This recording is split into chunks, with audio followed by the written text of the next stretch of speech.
Assalamualaikum warahmatullahi wabarakatuh. Perkenalkan, nama saya Sofiani, NIM 2410121012. Di sini saya akan mempresentasikan materi yang berjudul ekspor olahan porang, potensi produk dan strategi pengembangan. Pembahasan ini bertujuan untuk menjelaskan potensi yang dimiliki porang sebagai komoditas ekspor dan menguraikan bentuk-bentuk olahan porang yang diekspor serta mengetahui potensi serta strategis pengembangan di bidang ekspor porang. Porang adalah tanaman umbi-umbian yang kaya akan glukomananya. Porang juga memiliki nilai ekonomis yang tinggi hingga banyak diminati di pasar ekspor seperti Jepang, Korea, dan Tiongkok. Apa aja sih produk olahan porang? Nah, produk olahan porang yang pertama itu ada ciporang. Porang yang diiris tipis lalu dikeringkan. Nah, itu bisa jadi bahan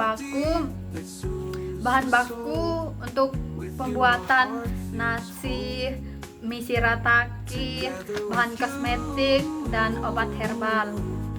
Terus negara yang menjadi tujuan ekspor itu yang pertama ada negara Jepang sebagai bahan baku shirataki.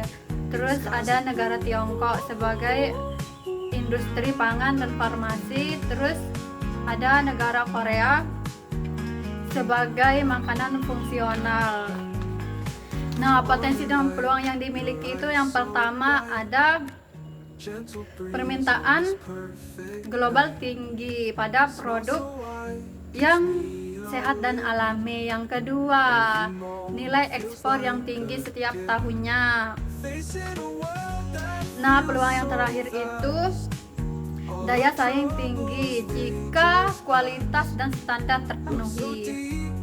Selanjutnya, strategi pengembangan. Yang pertama itu peningkatan sumber daya manusia dan teknologi pengolahan. Yang kedua ada pembentukan koperasi atau kelompok tani ekspor.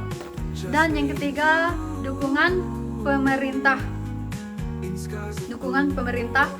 dalam regulasi dan promosi ekspor.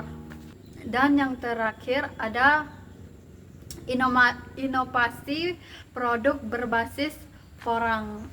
Kita lanjut ke strategi pengembangan. Yang pertama ada peningkatan sumber daya manusia dan teknologi pengolahan. Yang kedua, pembentukan koperasi dan kelompok tani ekspor. Yang ketiga ada dukungan pemerintah terhadap regulasi dan promosi ekspor. Dan yang terakhir ada inovasi produk berbasis porang untuk ekspor internasional. Kesimpulannya, porang memiliki potensi yang besar sebagai komoditas ekspor unggulan. Pengolahan porang juga bisa membuka nilai tambah yang besar dan membutuhkan sinergi petani, pelaku usaha, pemerintah dalam keberhasilan ekspor. Sekian yang dapat saya sampaikan tentang materi tentang ekspor olahan porang, potensi, produk, dan strategi pengembangan. Sekian, terima kasih. Assalamualaikum warahmatullahi wabarakatuh.